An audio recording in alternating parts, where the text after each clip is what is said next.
Today we'll be looking at the Indian subcontinent and how it fought to achieve freedom.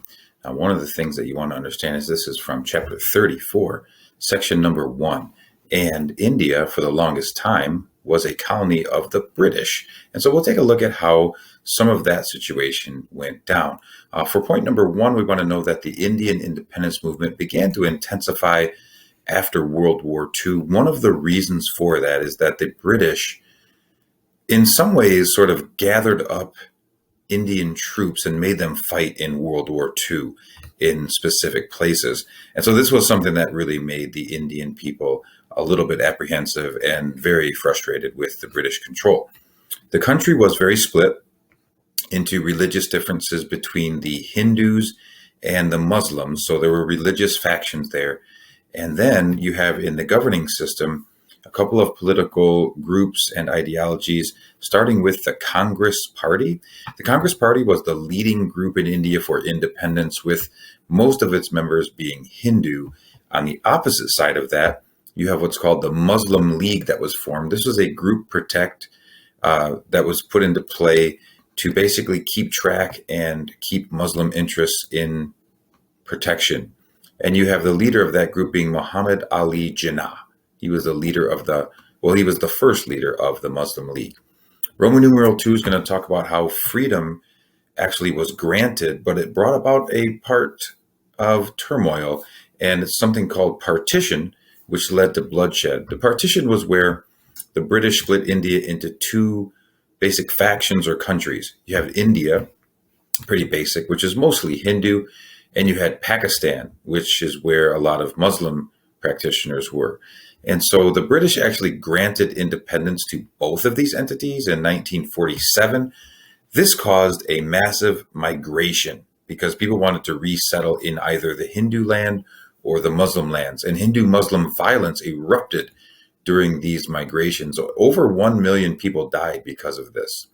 Mahatma Gandhi was actually the leader of the Indian independence movement, and he was actually assassinated during this migratory time.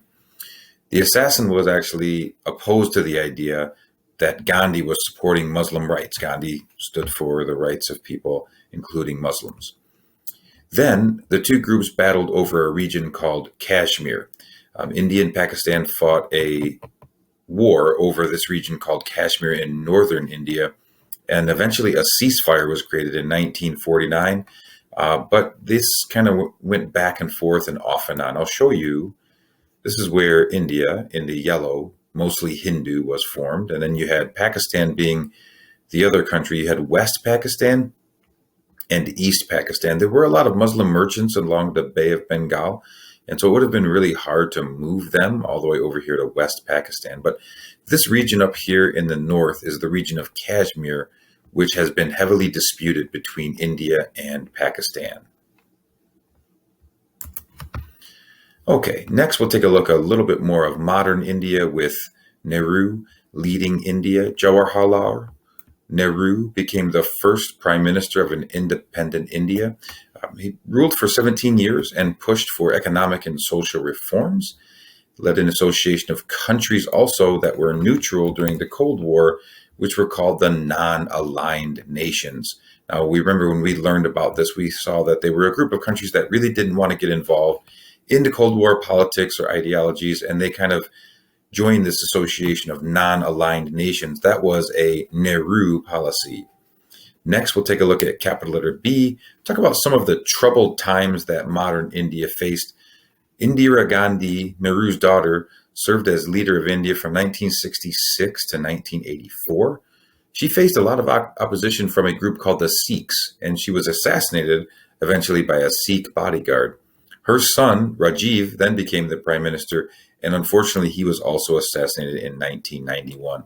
The whole idea of looking at this is that political instability is one of the issues in India. It's very difficult to rule because of some of the 21st century challenges, such as its very large population, and then its various issues regarding population, social, and religious problems. Struggles, of course, with Pakistan would continue, and eventually both countries developed nuclear weapons, which made the tension even higher. Roman numeral 4, we'll take a look at how Pakistan copes with their freedom. There was a civil war between the two separate and divided states of East Pakistan, which is heavily populated, and West Pakistan, which was the center of government. East Pakistan eventually declared independence from West Pakistan in 1971. A civil war broke out then, in which the East won, and they became the independent country of Bangladesh. So, on this map right here, this area that is called East Pakistan is now basically Bangladesh. Okay. All right, now we're going to talk about some instability in Pakistan. Many different government systems attempted to rule Pakistan, with really none of those achieving much stability. Benazir Bhutto led Pakistan in the 1980s and 90s, but toward the end of her time, there was a lot of dishevelment, a lot of disorder, and so the military eventually took over, and the military still has strong power in Pakistan today. I'm going to talk about a few key spots. Bangladesh, which we learned which was once East Pakistan, and then also Sri Lanka facing some troubles. Bangladesh struggled with political instability as well, and also faced economic hardship. One of the problems with Bangladesh was natural disasters, or were natural disasters. Storms and cyclones, tidal waves have also had impacts there.